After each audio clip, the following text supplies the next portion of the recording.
Well, you know, I guess the best thing we can do, being this is the season finale, um, is to do what they would and what they never will, and that's be humble.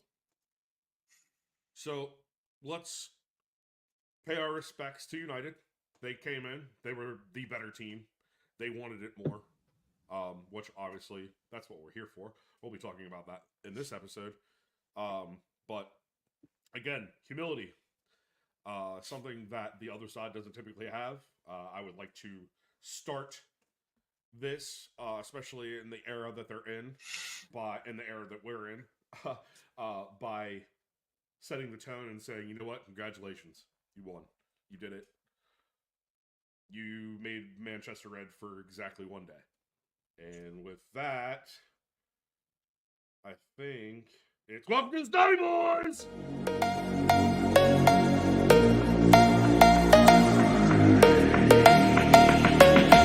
You are now tuned into the Snobby Boy podcast.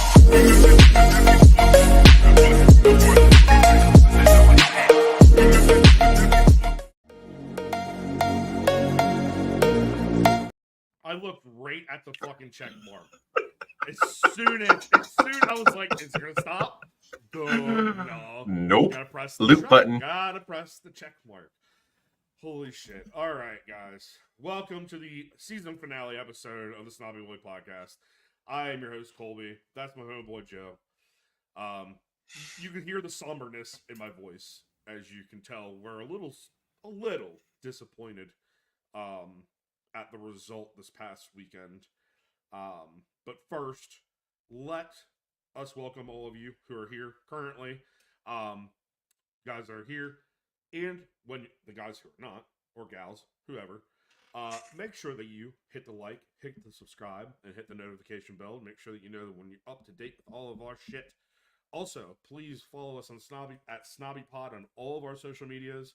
That is the most effective ones right now. X, Instagram, Facebook, and then obviously feel free to comment here on YouTube. And don't forget, if you're not really a YouTuber, we're also on Rumble, so go ahead and follow us there. So this is what we'll be talking about this week. First and foremost, we'll be talking about the FA Cup result against United. Boo. We'll also be going into a few things, being that we're going into the off season. A little bit of Euro news, specifically with the England club. Some rumor mill stuff. Ederson, Paqueta, Kevin, Pep, all that good stuff. And then we've got a few things that we're going to be releasing this evening. First things first, on that, we will be changing our kit at halftime. So if you haven't heard in previous episodes, I said it would be unleashing a new look. That starts tonight. We did a little surprise on you guys. I guess we didn't really tell you the exact date. I think I might have said June 30th at some point, but that's too far away. And we're doing it tonight. Right. Exactly. Kits have already been released. We already know what the away and the third one's going to be. They just haven't said it yet. So I feel no better time than to do it right now. Just change. And you're going to like it. Change out of this gear. You know, we've got a tainted loss against United yesterday.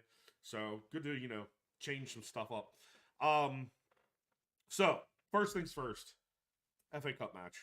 Fuck. Did not end the way we wanted and or expected. No. Disappointed really at the overall result. Wanted to pull the double and finish up with the FA Cup on top of the Premier League, especially against United. You hate to give them any kind of props, but we take our L's like men around here, or yes, women if you're watching. And yes, we do. That they were clearly the side that wanted it more yesterday.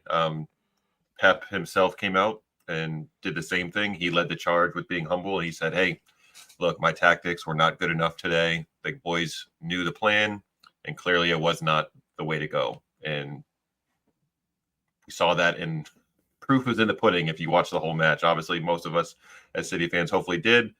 and it was from start to finish not great.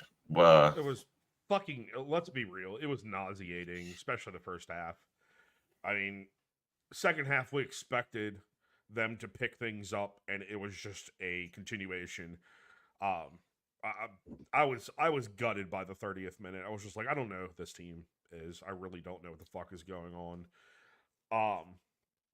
So Different team here, from what we saw the last week, from the previous exactly. week when we went like totally different group. Even though the side was a little change, slight change. We'll talk about that in a minute. Slight. But overall, it was the guys who have gotten us here at this point. It was just you just didn't see it, unfortunately, for the last match. Not at all. Everybody looked gassed. But here's some notable things that we were talking about before we got on here. Pep has been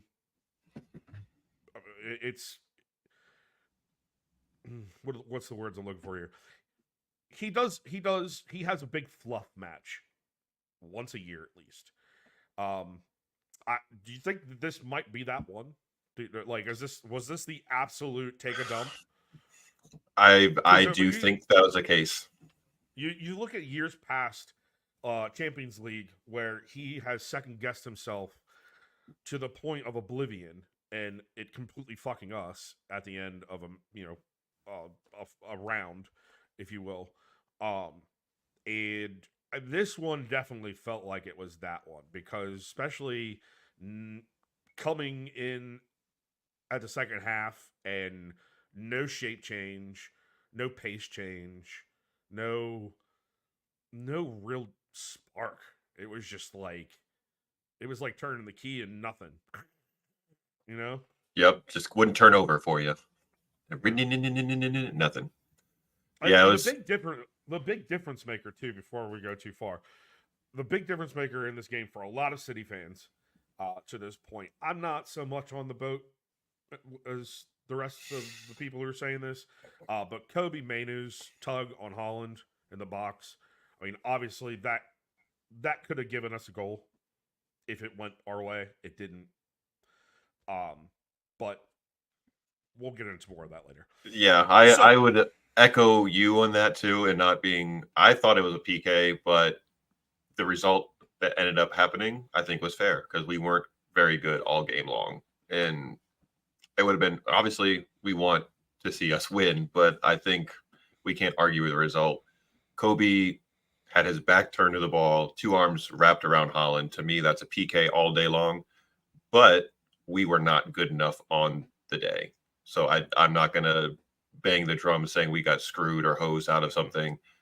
Nope. We don't know what had happened in the 30 minutes. We seemed like we would have been most likely to score if it was tied going into the 30. But as Pep said, and as we have said already, we were not good enough yesterday. So we got the result that we deserved, regardless of decisions that might have gone one way or the other. Possession, for the most part, though, was very back and forth through the first, I'll say, 25. Mm-hmm. I was very, very surprised early on that United even had a taken possession early on. I figured, typical City, we'll come out, we'll take the ball, we'll keep it, at the mid mark, pass it around, keep away, do the best we can, try to stretch it out as much as we can to then try to find a hole and then execute.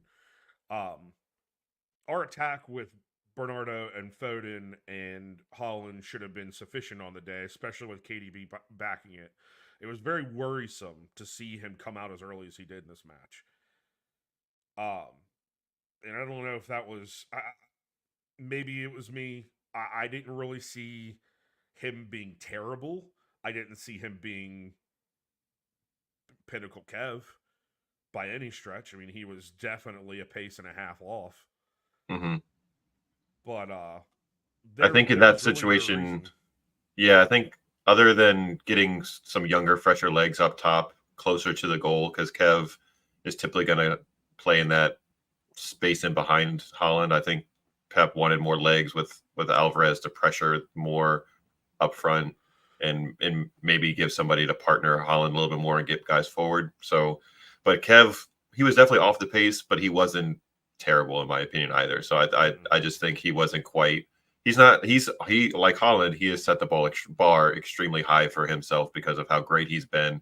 But the last 2-3 weeks, it just seems like he hasn't been able to turn that gear on that we've seen in the past. So I wasn't mad with Alvarez coming in. I thought he was better for us. There were some times where him and Phil combined in the second half really nicely. But it was definitely brought a good change of pace. Yeah, him and Doku in the second half were the moves, I think, because they both were helping us and were more dangerous out wide when they picked up the ball. So it was. But going back to the first half, it was really interesting that we couldn't maintain more possession, considering the shape that we had. With Kyle was tucking in side and forming a 3-man holding position. So you got Rodri, Kova, and Kyle all in that middle. There's no reason why we wouldn't or shouldn't been able to maintain possession and keep working the ball like we've been accustomed to. I think the idea with Kyle tucking in more and not providing that width out wide on the right side, which we've usually see. He's out wide, Bernie tucks in, and that's. But with Rashford there and his pace, I think we were worried about him on the counter too much. And if Kyle's all the way forward, even as fast as he is, that's too far of a run with somebody with Rashford's pace. Yeah. So Pep was like, let's tuck him inside and have him there because it's a much shorter run. He'll be able to cover anything Rashford's got going on. But in doing so, you've now compacted and occupying spaces that Rodri and Kova usually occupy. So if that was the game plan, makes almost Kova superfluous at that point because Kyle's tucking into that space. We don't need 3 really there. And that created that log jam in that middle. And then we were lacking width and pace outside. So if that was the game plan, why not Kova starts on the bench and Doku's in to provide that width and space and pace out wide? And we honestly needed that right up front. With from the get-go. Slow and sluggish we played, his offset of speed could have been a bit of a difference maker, especially because he spent the whole time when he came on against Wan-Bissaka. And dude, listen, if we're talking about the Wizard of Oz here, Doku was the tornado and Wan-Bissaka was the house. He blew by him every fucking time. And he could have, and he didn't. There were so many times where he could have, and he didn't. And I can't tell you how many times I threw my phone brick. I was like, dude, just cut and take go. Him on. Cut and go. Yes. Take him on, dude, please. There were some good moments with him later on, obviously when he came in later, where he showed some spark. Like he could have put one in. His cuts got better as the time went on. But going back, I had said that both sides played really tight in the pack, especially centrally. Dude, it was a nightmare. They were hitting triangles on us all fucking day. You could not get anywhere. And if it wasn't a 2 or 3 man wall on each, you saw, especially when we came up to the center, they would jam pack the box, right? They would stay at the top of it and they would shoot one guy out at us at a time. Mm-hmm. Whoever was at the pivot at that point, they would shoot a guy out at him. And then it would everybody was like, I don't know what to do now. I don't know, because and especially a guy with the ball could not get it off properly. They made it very, very, very difficult right up front. Yeah, Amrabat and Amrabat and Mainu were like man marking almost for a good chunk, Kevin and Phil, because they knew that those 2 guys are the ones we wanted to get the ball to. So they pretty much were like, we're going to frustrate the shit out of these guys, and we're just going to have Amrabat and Mainu just follow them and mark them wherever they're going. So that took away our creative presence in the middle, and they couldn't operate like they were accustomed to because there was somebody manning them. Usually they're able to find those spaces in between the lines, but that wasn't there because there was somebody attached to their hip the entire time. So that middle was definitely clogged, which goes back to the point of needing width out wide more from the jump with maybe Doku or even Jack at the time to hang out wide and give us an outlet out there. because there just Right. wasn't, like you said, there wasn't any space Zero. down the middle. There wasn't any room for through balls or anything over the top for Holland either. There just wasn't room in that area. So the space was out wide. Yeah, exactly. They gave us, and that's been I think maybe Ten Hag went back and looks at some of these games where we struggled to score, late in the season, even early in the season, and seeing that in every single one of those games, we have had so much space out in the wide that what can we do with it though? Because you're so jam packed in the middle. Mm-hmm. They have literally found a way to make us obsolete on the cross. And that's something I think going into next season, Pep needs to address because there are more ways to get the ball in centrally, whether it be to Holland, Foden, Kev, Nunez if he's up in the front in the attack. There's got to be a better way. Everybody knows what we're going. Everybody knows what we're going to do. If we got Kyle down the right and he's bringing it up, guess what? More than likely he's crossing it in. So we know we can stop it this way. Oh, we're going to bring it up on the left. Oh, okay. Well, that means we're going to have one or two things. Either we're going to have somebody that just plays with us for a little bit, or is a speed demon, can cut through us, but still is going to cross it in. Mm-hmm. So we just need to shut that down. It's easy. Yeah, think about the guys that we play in those wide positions primarily. You have Jack, you have Doku, you have Grealish, and sometimes Foden, right?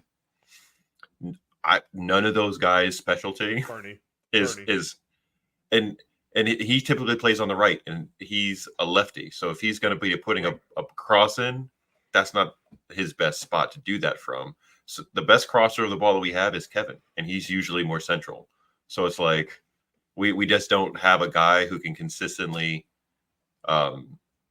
get the ball to the byline and put in a dangerous ball in the box for like a Holland or a Rodri arriving late for like a header or anything like that. You would think with some of the size that we now have, we would be more dangerous on set pieces and or crosses, but we just don't have that guy that's their primary function is to get the ball in and cross it. Because, and again, Doku's a righty, so when he's out inverted on the left wing, he's not putting in crosses with his left. He's not trying to beat a defender 1v1, get onto his left and put a ball in dangerous ball in the box. He's trying to do that from the other way. So he's always putting in swingers in from his right foot around the top of the box. And at that point, you might as well just shoot instead of putting a cross in. So it's like, that's the problem right there. I think we just don't have those guys in those wide positions that are prepared for putting in those type of balls, which would just make our attack all the more dangerous. So I think you're spot on. We got to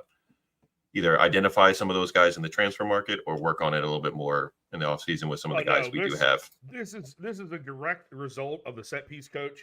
He needs to go back and he needs to reassess.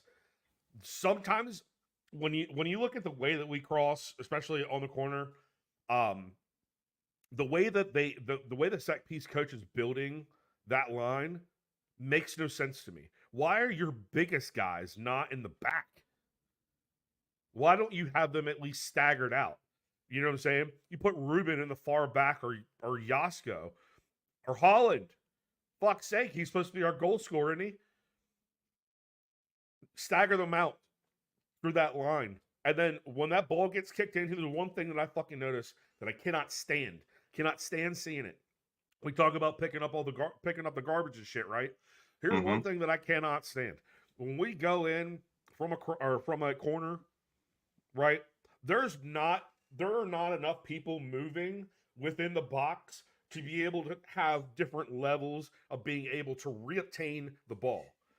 You either have guys that are going right down into the byline, or they're going way back to the box, and you don't have anybody in the middle, and then there's space open, and lo and behold, they get the fucking ball back. Like, there's scoring opportunities in that we're missing. We're not putting the fucking hammer down. We're not putting the pedal to the floor. Dude, you just like spit some game that I relate so hard to with Jordan's team. To go off slightly off topic. I mean, it's relatable. Oh my gosh, we've had those exactly what you just said. Same exact conversations with our with her team about how we can be more dangerous on crosses and in set pieces because we're putting dangerous balls in, Right. but there's no movement off of it. So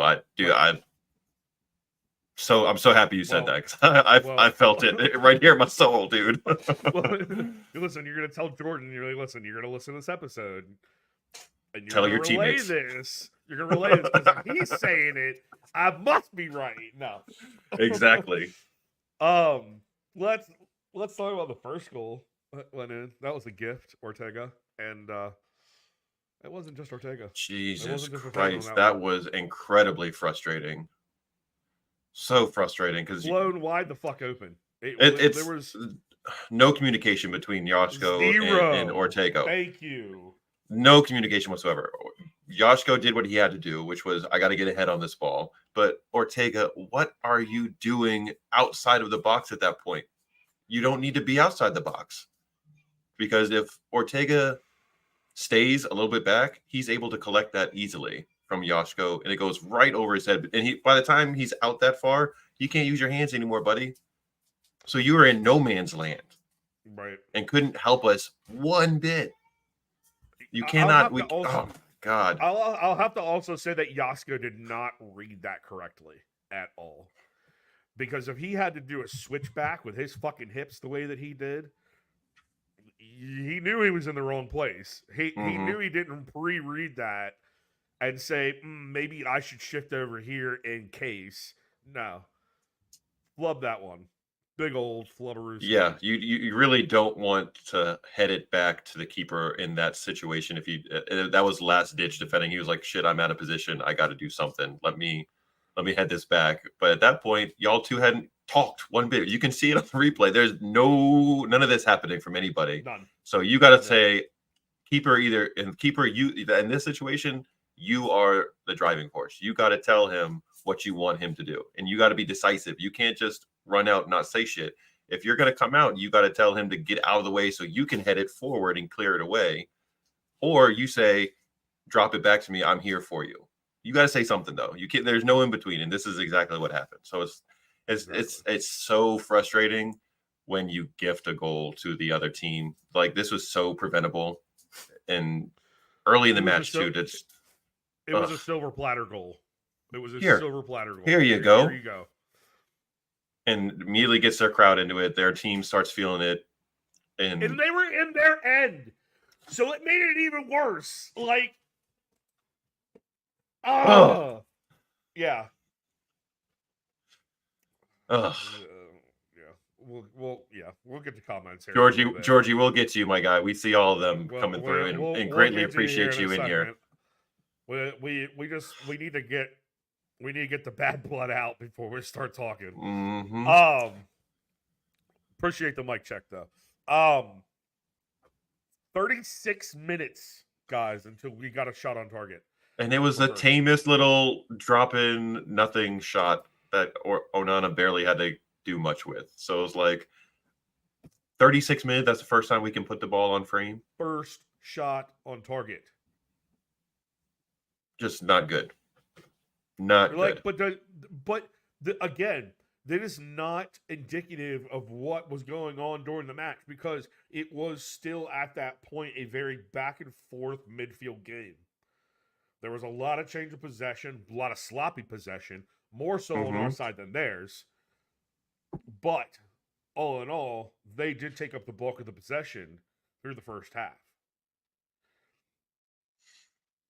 Just awful half. Absolutely awful half. Right after the half, Doku for Kova and then Ake for Kanji. We did our predicted. I fucked up. I said that we got 10 of 11. I lied. We did not get that. We missed. We missed on the center back pairing. Nobody had that. Nobody saw John Stones getting a fucking start. Let's just be or a Kanji or a Ake. And them two, haven't partnered each other in how long? And again, this goes back probably since before winter break. I'm not even lying. I have not seen them since before then. So it goes back to Pep doing things we've seen from him in the past. Unfortunately, I love him, but himself. Why Why did they do that shit? he usually at this point is like, let's roll with the guys who are in form, who have partnered each other, who have that rapport. And although Ake and Stones have been in the team together for a long time, it's been a minute since they've been on the field together as the starting pairing. So why mess with that? Why? Well, here's the other thing too. Diaz actually had a really good game against West Ham. So Yes. why wasn't he the automatic choice, knowing that he has been the anchor Mm-hmm. for our defense for the last 4 or 5 years? Like, I'm sorry, I want him in that game. I don't want Nathan Ake. John Stones, he's been out. Like, and I'm sure he's been doing good in training, all fine and well, but like, you're not my first choice now. Sorry. Love you, Johnny, but you're not my first fucking choice. Not in this game, that's for sure. And as soon as No. Akanji came in and Kovacic went out, and we got that pace out wide, and Stones was able to move forward and partner a little bit with Rodri, and Kyle got him wide on the right. The attack started looking so much better. So it's like, why weren't we doing this from the get-go? This is what we needed to see from the jump. And Akanji was much more solid in the back. So I would like to point out that he definitely was a good switch and change of pace in that situation. I was glad to see him come in and lock up, because that on that second goal in the first half, we were that's okay. We go back and get it now. We were such a mess on that one, and it wasn't just one.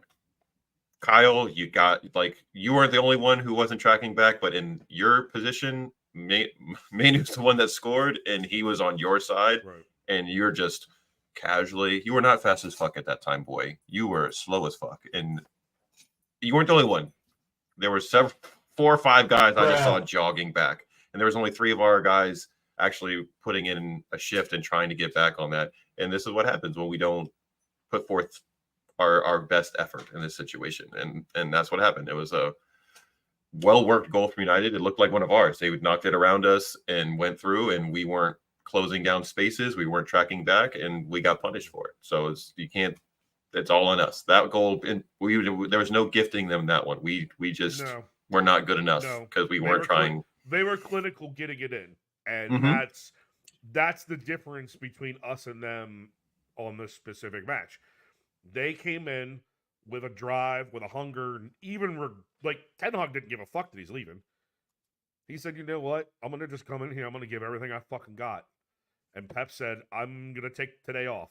Like, literally everybody fucking beached it. Everybody. There is not one person who didn't have their fucking head up their ass or in the sand somewhere else. It was awful to watch. Absolutely awful. Holland off the post. That was our second shot on target. That's in the second half after subs happened in like the 55th. So that 2 shots on target in damn near 60 minutes. As we're talking about this, I'm literally reliving this in my head, and so John Owen and I, shout out Sergio, we were talking about it prior to match time and even the night before, and he had said, he was like, I got this weird feeling in my stomach. I'm not feeling it. And funny enough, I was sick all fucking week. Coming into this, and I said, I was like, you know what? I feel like Leonidas before they fought whoever the fuck they were. Crazy people. Crazy people is good. That's a good description. I'll take that. People with chains all over their face and shit. Yeah, like I really did feel that way, because I was like, you know what? On paper, United are not anywhere near us. Their first team is our third team. I mean, so I didn't have any feelings about it, and I was like, I'm just gonna let him go. I get it. It's the hope that kills you. I woke up that yesterday morning. Something didn't feel right. Something didn't feel right. I don't know how we get that that innate feeling something bad's going to happen. Mm-hmm. Especially when it comes to game time, you're just like, something's Not right. he's not turning correctly. Mm-hmm. But yeah, so second half, and then Holland off the post. Definitely threw a tantrum. Jules finally comes on for Kev. And like you were saying earlier, he really did change the pace of the game, especially off to the right. You looked, Doku was doing what he was doing, and he had a lot, like I said earlier, he had a lot of good like shakes that he probably could have gotten in between the defenders and went Mm-hmm. on for goal. But he also was not looking in the center at all. He was only out for himself when he came on. That was one thing that I noticed about him that I did not like. There was a lot that needed to happen. There was a lot that we had to make up for it this time, and he wasn't playing on a team level at that moment, in my opinion.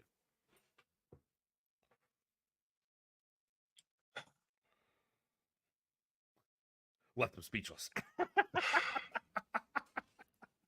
Man, I felt after the match, I felt pretty good. I was like, all right, yes, yeah, it sucks, we lost, move on, got other shit to deal with.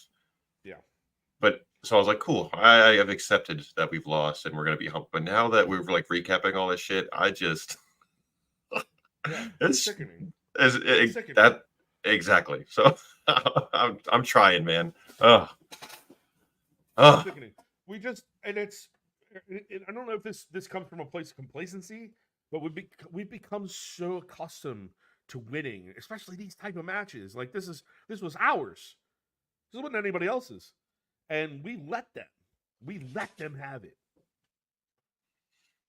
Yeah, that's exactly right. Like it was sitting in our hands. We had a stronger 11 on paper, but sometimes that's not enough if we don't have it right in here. Is that my left side? Yeah, that's my left side. That's my left. That's the hard side. It's also technically like right in the middle. Everybody puts it over here. I'd like for the Pledge of Allegiance and shit. It's really right here, guys, behind that sternum bone. You guys check out that shirt. Yeah, peep me. I can't bend this arm all the way to like hold it up properly. So I'll do one of these. Right there, you go. Little Phil. There we go. That's the new hotness. That's the new hotness for Rob. Hey guys, this is top notch right here. Please do. This is it's such a good, soft, lovely shirt. Go get yourself one on Bonfire, please. You'll not regret it. Bonfire.com/store/snobby-store. We're still doing 15% off, guys. Make sure that you go in when you're done checking out. Type in Snobby AF for 15% off of your purchase. We'll greatly appreciate it. I'll even go out of my way, if I know who you are, and tell you thank you for purchasing one.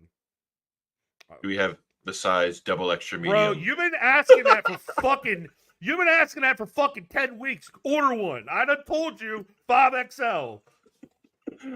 God damn it. Double extra medium. We got 60. Yo, we got 60 heads up in here tonight. I think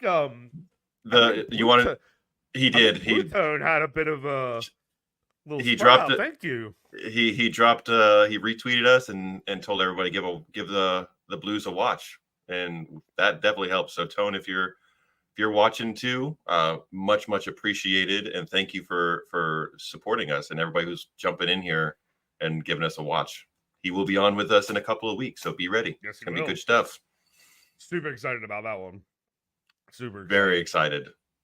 Fuck, what do we got left in this match, dude? It feels like nothing. More miserable play. Yeah, Phil and Jules combined nicely for a great opportunity, and Jules just hit it a little wide of the net.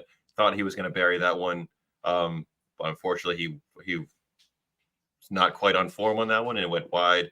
But the combination play was very good from those two, and the energy was good. And then shortly after that is what we referenced earlier, the Kobe Mainu tackle of Holland playing American football. Yeah. But the referee made his decision, and no VAR check. American football refs would have called that. Yes. but Just saying. They did not. And then last notable moment was Doku was able to pull one back for us late, and I think around the 89th minute. Great job cutting in on his right. I don't know how he got that ball through everybody, but it definitely caught Onana napping a little bit and beat him near side, which was really nice to see. Just a very it's one of those where gives us a little bit of hope for like those last. My guy Rye, appreciate you. This is going to be coming your way soon. Don't worry. It's one of those where you get a little bit of hope. You can see everybody kind of like get ramped up a little bit more. But I'm like, but at the last 7-8 minutes of stoppage, there just wasn't. We didn't have it. We didn't have that second gear. I had no breath. Zero breath. I was done with it. I was done watching shit happen. Literally shit. Very disappointed in our Blues, but all in the same. To close out the match, we still are 4-time Premier League champions. We still won 3 trophies this year, folks. We still won 3 trophies this year. So, and that's a lot better than anybody. The closest team that came to that was Leverkusen. So, and even them, who didn't lose the whole fucking season, had a poor showing in the Europa League final. It happens to the best clubs, so this kind of shit happens. But it does. That does not take away from our love for the club. We're disappointed that we didn't pull a double-double, which hadn't also been done before. But I think overall, you can't be too disappointed in the outcome of the season as you look back on a whole. It was an amazing, amazing ride that we've been on, and it was just so much fun to watch this club over the last 10 months or so, and so much to look forward to. Exactly. So much to look forward to. And I said this about Holland earlier on in the season. This was his sophomore slump. If this is his sophomore slump, and how his play affected the team, can you imagine once we break past that? Bro. We've only just begun. Ryan summed it up well in the comments. It was definitely United's Super Bowl and our kind of victory lap after the celebration of the 4-peat. It was. So let them have it. Be on their way. Kudos to you. Yeah. So we're going to take a quick break. When we come back, we said we were going to change our kit. So you guys, all 108 of you, holy shit. All 108 of you are going to get to see our new look drop right now. So without further ado, give us a second. We'll hit you the intro, and then we'll be back with our new look. Wrong fucking video.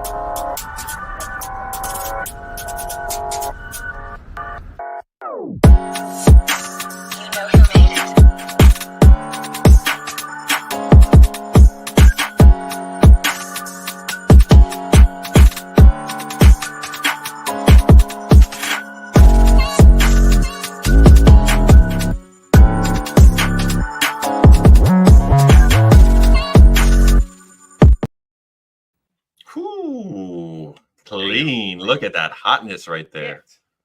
Woo. Oh, wait. I forgot. I gotta take that off. It's even cleaner. Look at that. That's a nice ass look right there, boy. Would you look at? Yep. This is gonna be our new look for this year. If you haven't seen already, that is our new logo. We are getting out of that digital era. The 2020, 2021 season. We had the blacks with the pink on the top. Yeah. All that. We're getting out of this. We're going into a new era. And we hope that you guys stick around with us. We have plenty of stuff that's going to be coming up throughout the season. If you guys didn't already know, we're going to be having some fucking awesome guests coming in June. I'm so excited about that. We'll tell you guys about that. We'll tell you guys about that in a little bit if you don't already know what's going on. But let's roll into outside news, all that good stuff. Euro news. Euros is coming. It's a big year for England. Everybody doesn't know. That's my squad. I take pride in that. I just found out that I have really deep English heritage, so that only made it even better knowing. Anyways, yeah, we have finally seen Southgate decide that he wants to dump Jordan Henderson. What do you think about that? Long overdue. There is so much talent in the England midfield at this point to not have to keep running out Jordan fucking Henderson. So kudos to you, Southgate, for finally making that decision and going with some of your younger players who are got more legs, who are more skilled, and will give you more positional flexibility, because Jordan Henderson is long over to be shuttled out the door. So I know anybody who's watching across the pond, I'm sure you're thrilled that you're going to see a much better England lineup at this point going forward. So let's just hope he plays Phil in the appropriate position moving forward. Now that Henderson's gone, that's one feather in his cap. Yep. Now, second one, play Phil in the spot that you need to be playing him, and you will see the results, because England is definitely one of the favorites for the Euro 2024. Hands down, they should be challenging for that title. That squad is bar none one of the fucking best I've ever seen in any sport. You're talking about name after name after name after name. Haha. Thanks, bro. Dude, you're gonna full. This is Colby worked hard on this. This was his baby, and y'all are giving him a lot of kudos in the comment section. So appreciate y'all. Make his head bigger, because don't make my head too big now. it's definitely a nice look. So we're excited. Dude, speaking of beards, you look a little different from last week, bro. The fucking playoff beard's gone. Thank God. Oh my! Listen, I don't mind. I don't mind growing my beard, but at a certain point, like, you wake up in the morning and you look like somebody just bashed you in the face with a wooden plank. It's all like shoved up the side of your face. Like, I understand now. I now understand why certain women wear like rags over their heads at night when they sleep. Those are called bonnets, my friend. Bonnets. Yes. Well, all right. Thank you. For girl dad over here. Girl dad over here. Yeah, they need those for beards, I think. You know, we can find, you know, how in the you worked in the kitchen before at restaurants. They have the nets that guys wear when they're cooking food. Just need to get one of those for nighttime for us. No, well, I have such straight hair. I don't have like tight, coarse, curly hair. You know, I have really straight hair. So all it does is just go right outside the net.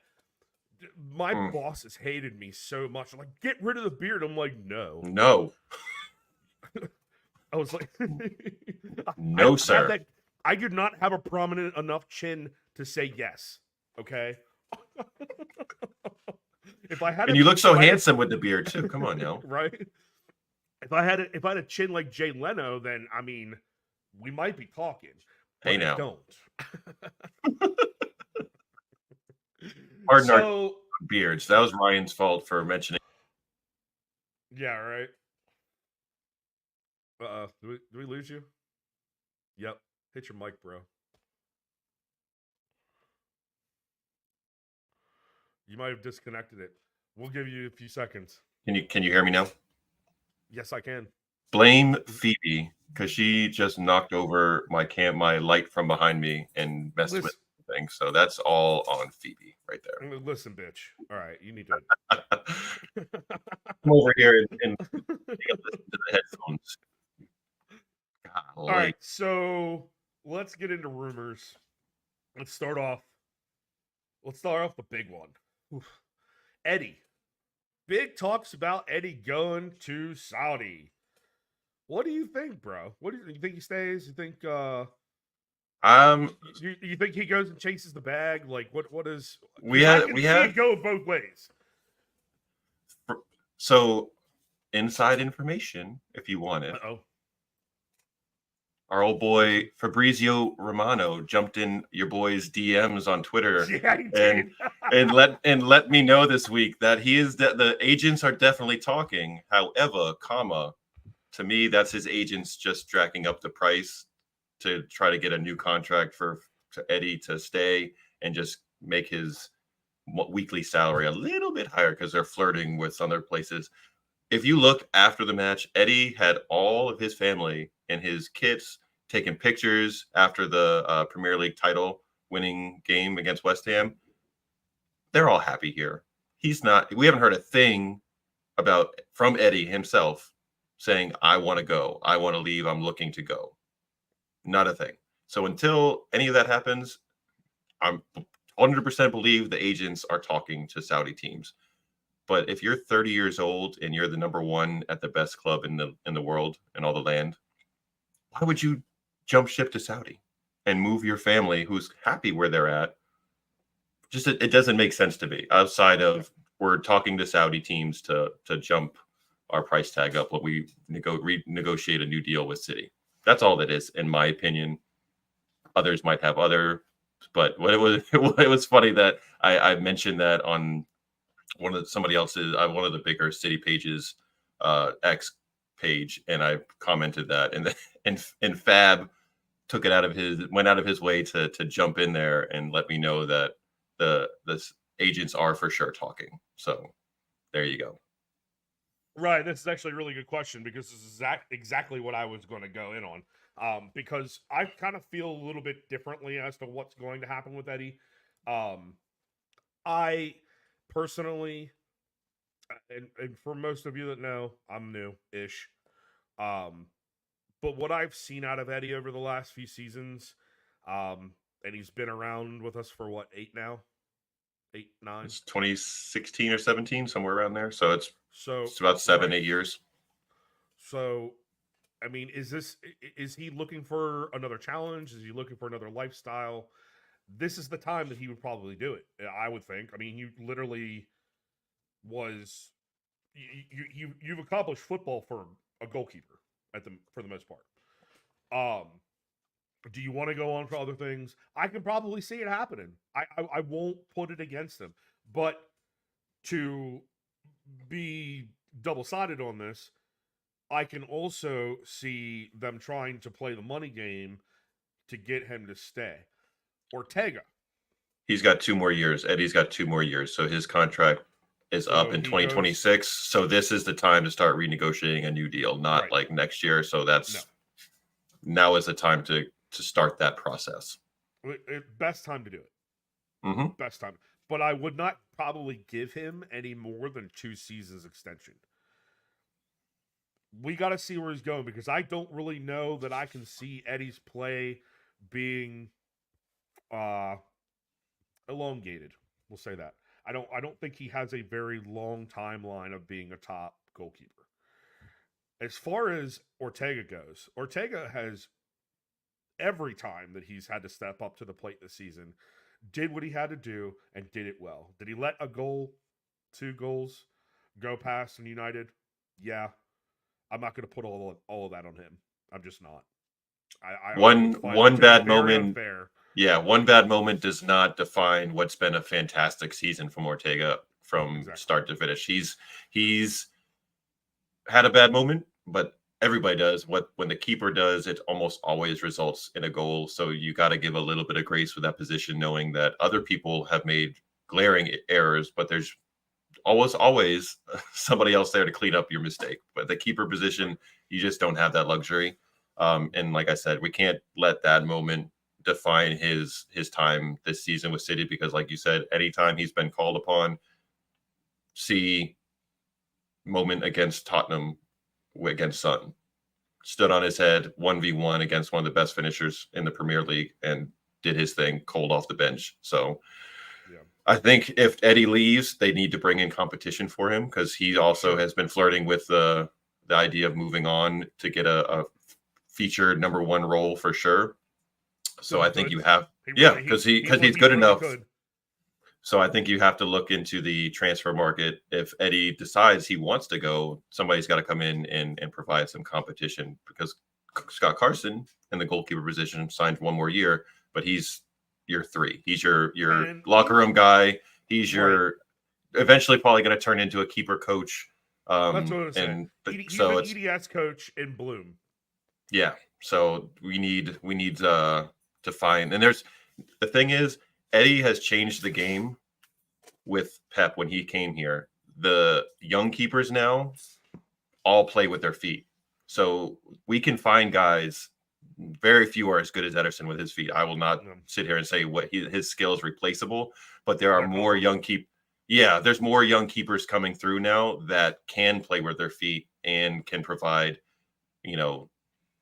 that responsibility that Pep has from his keepers. So we the good thing with Ederson and all the things that he's done well with us, I don't see him leaving, but there are going to be young keepers coming through the system that can play with their feet just like we want in our system, because that's the trend now. Your keeper has to be part of the build-up play, and we'll have options going forward. That's for sure. So, quick debate on this, and anybody in the comments section can get behind this. I want to do a poll. I don't know how to do a poll in here, but you can just shout out whoever you think has the bigger gap. Is it Scott Carson or Michael Strahan? That's a good one. Let us know in the comments. So going into another big potential of we don't know what we're gonna do now. Pep may be on the go after the 2025 season. Is this the last dance? That's the talk currently that got dropped about 3 hours ago from Jack Guggen. Was Pep is expected to leave in the summer of 2025 from his sources, insiders from around the club. The expectation is he's leaving. I will say that what we heard from Pep himself is we're going to go through the season. We're going to have discussions. We're going to talk through it, and then we'll decide. I don't believe there's anything has been decided one way or the other at this point in time. Saying expected to leave means exactly that. It's speculation. So I would temper, because everybody is blowing up on X and on social media right now saying Pep's leaving, he's gone. What an era it was, already writing the story that he's gone. That might be the case. That might be what happens, but I'm not ready to close the door on the Pep era quite yet. Until I hear it from Pep in the club, it's just noise at this point in time for me. That's where I stand anyway. This will have to come down to a press conference for me, or else it's not real. There are too many journos out there right now that are literally putting out anything for a pound, a dollar, a euro, whatever you want to call it. It's honestly sickening, and it's gotten worse year to year as I've been in the sport. It's gotten irreparably just grotesque, even. I think that we have to take into consideration the things that Pep has said in the past. Pep has said numerous times, I'm comfortable here. They give me everything I want. Why would I want to leave?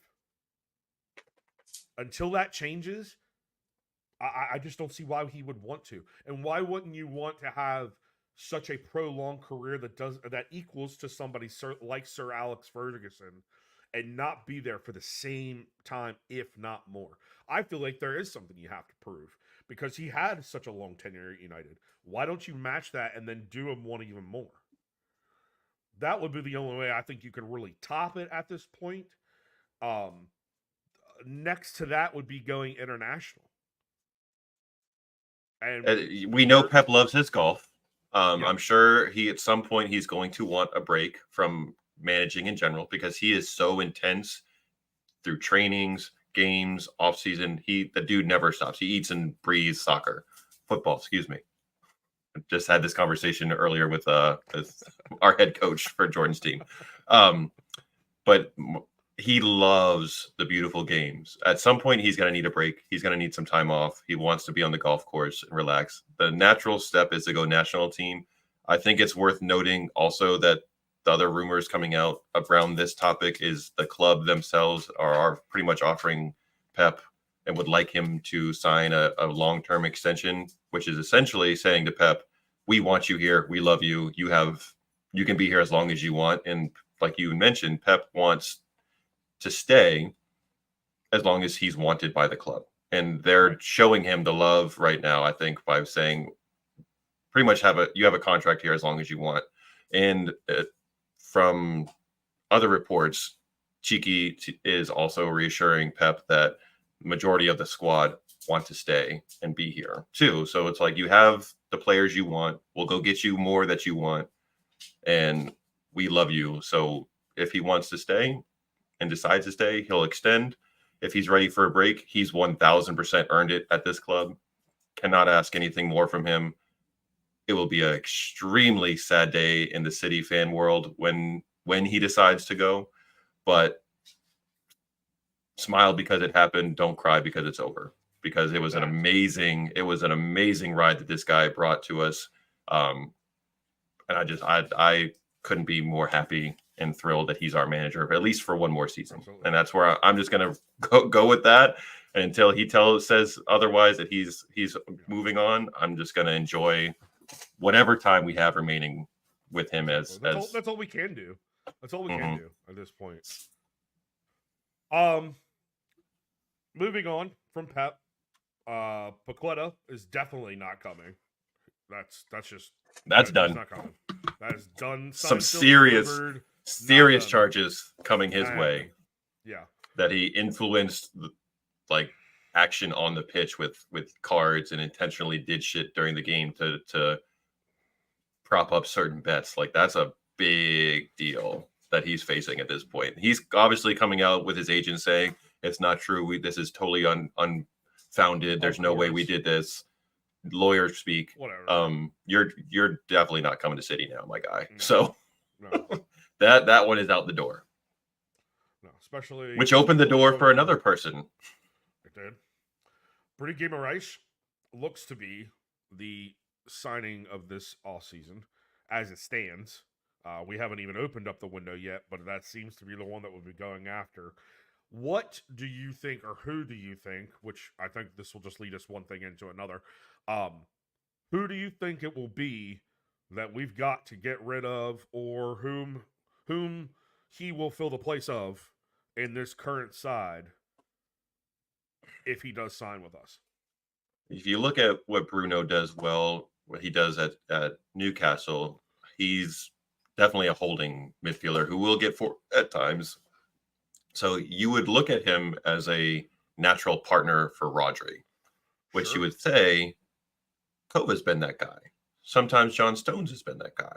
So maybe that opens the door for him to go to fill in that role in the midfield. Maybe there's been talk that Stonesy doesn't see a path to being first choice right now and might be on his way out potentially. I don't know about that one. But to me, all of our transfer stuff needs to get sorted out first and foremost with Mr. Bernie Silva. Yep. He's got to sign an extension through 2026, but they inserted the release clause of 50 mil. It really hinges on what he's doing because he's been such an important player for us in multiple positions. If he decides to leave, that really changes. Or if somebody decides to offer up the 50 mil, because that's the biggest thing, is if somebody is going to actually have the cash to splurge on that Bernie actually wants to go to that place. But I think that domino has to fall before we really ratchet up who we go find and who we buy. And I feel like we've been doing this for the past 3 seasons, off seasons anyway. So you're not wrong. You're not wrong. Well, and let me echo again something that I said earlier with Pep. There has not been any talk about him not wanting to be in Manchester. There was a short period of time where him and his wife were adjusting to Manchester life, coming from sunny Spain, Portugal to rainy Northern England. Yeah. So that is a huge adjustment period, especially for somebody who doesn't understand that type of weather. I grew up in Pittsburgh where it's 250 days a year is fucking clouds and rain. So I get that life. I could go over there and be okay.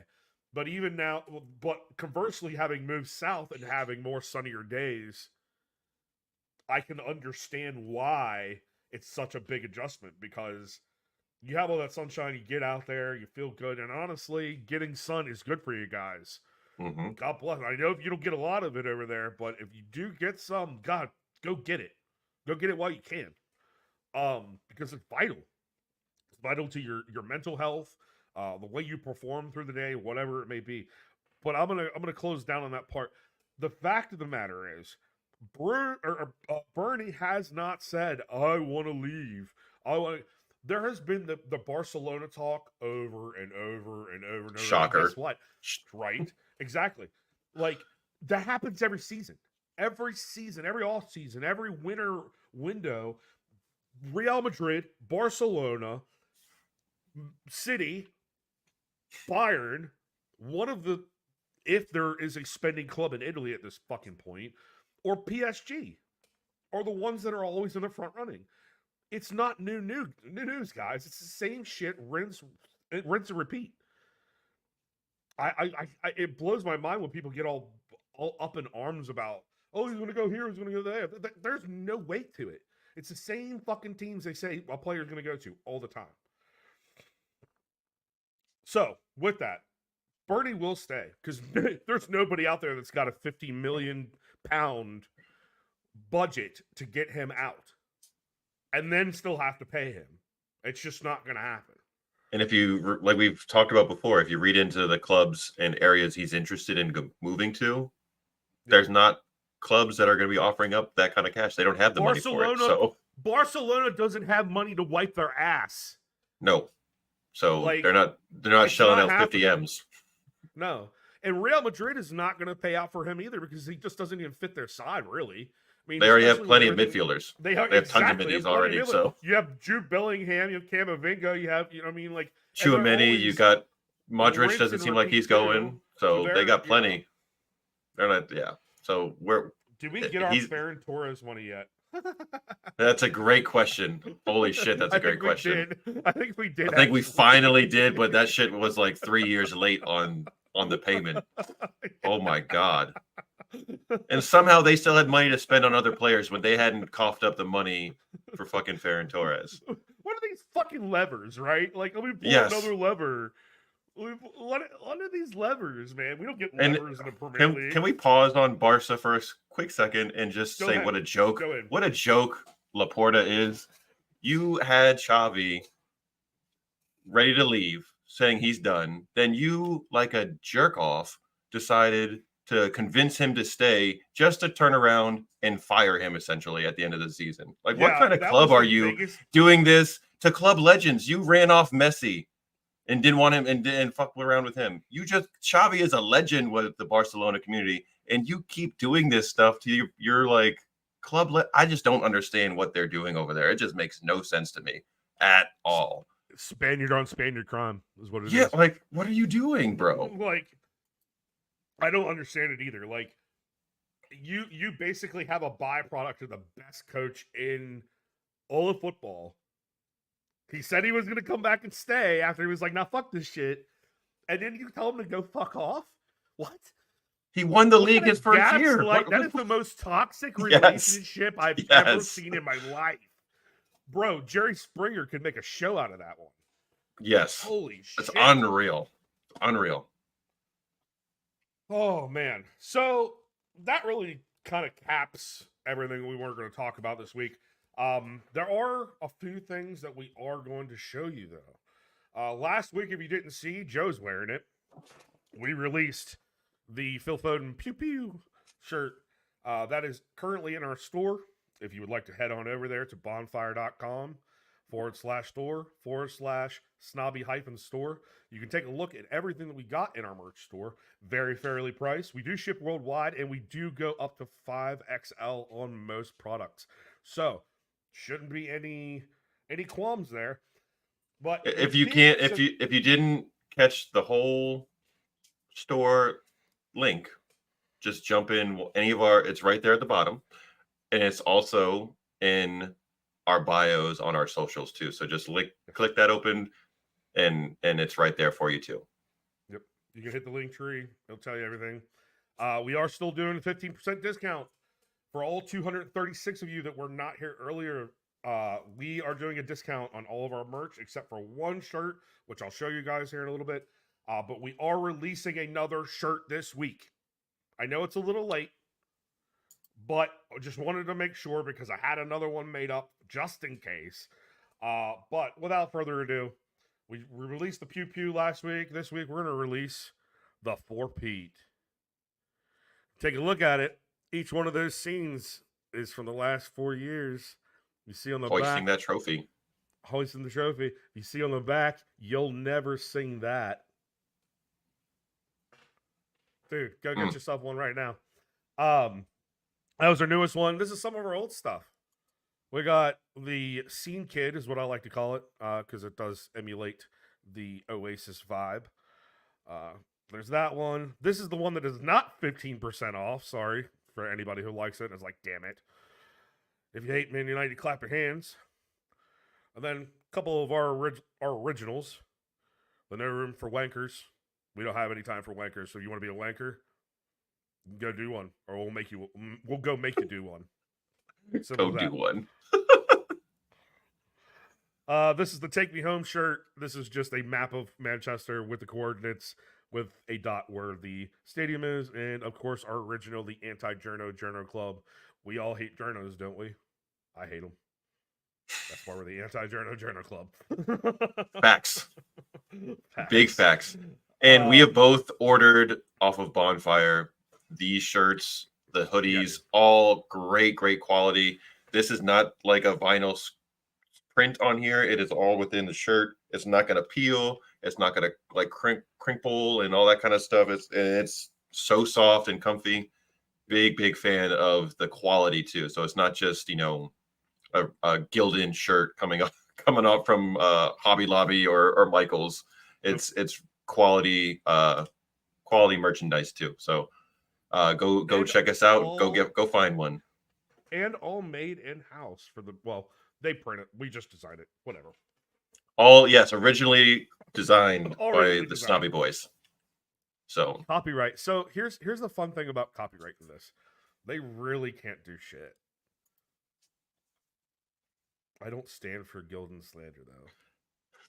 That's because that's what we've used in the past for he works with me at my summer camp job, and we've used Gildan for like our camp stuff in the past. But well, some of the shirts are Gildan, so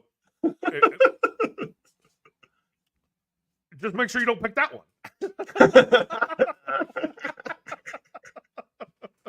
Just saying. Just saying. One last thing for all 241 of you in here. Thank you for coming in and hanging out with us tonight. This is the biggest number of people we've had in here our whole season. We greatly appreciate you showing up and giving us support. Before we let you go, we're going to let you know who we're going to be bringing on for June. Reminder. If you don't know already, now you do. Next week, we'll be bringing on Evan from Citizens Fancast. The following week, we'll be bringing on Big fucking Steve. And then, to close it all out for June for us, we'll be bringing on Big Tone. What? That's quite a lineup you got right there. How'd that happen? Who did that? That's a big deal. Hey, joint effort, because we secured the bag with these ones. I'm so excited to have these guys on and just chop it up with them about the season in review. Looking forward to next steps in the transfer market, seeing what they have planned. If there's any chance they might be coming over for the summer tour over here, you never know. See what's going on. But I am so thankful that they all three of those gentlemen are joining us, and so excited. It's going to be a lot of fun. Good episodes. It's going to be just, interview questions. So if you guys have anything you want to ask any of those gentlemen, ping us, DM us, send them our way, and we can jump some of those into the show when we have them on. It's going to be a great time. Please come join us. And I'd just like to say the same thing that Colby did. Thank you all who have jumped in and are watching tonight. This was an awesome way to wrap up the Sunday, and I'm just very thankful and excited. Yeah, in the season, and just been awesome. Tonight's been a really fun show, chatting with my guy Colby and our friends in the comment section and all of you watching on X and YouTube right now. Thank you so much. It really means a lot that you guys are spending some of your time listening to us talk. So thank you very much. Oh, Colby, it did it to you now. You could have been anywhere else in the world, but you were here with us tonight. We can't thank you enough. Oh la la la la la la. Well, guys, it's been a fun week. I'm going to air horn you. 1 and 2 times for being that fucking awesome. And then I'm gonna also leave you with a little bit of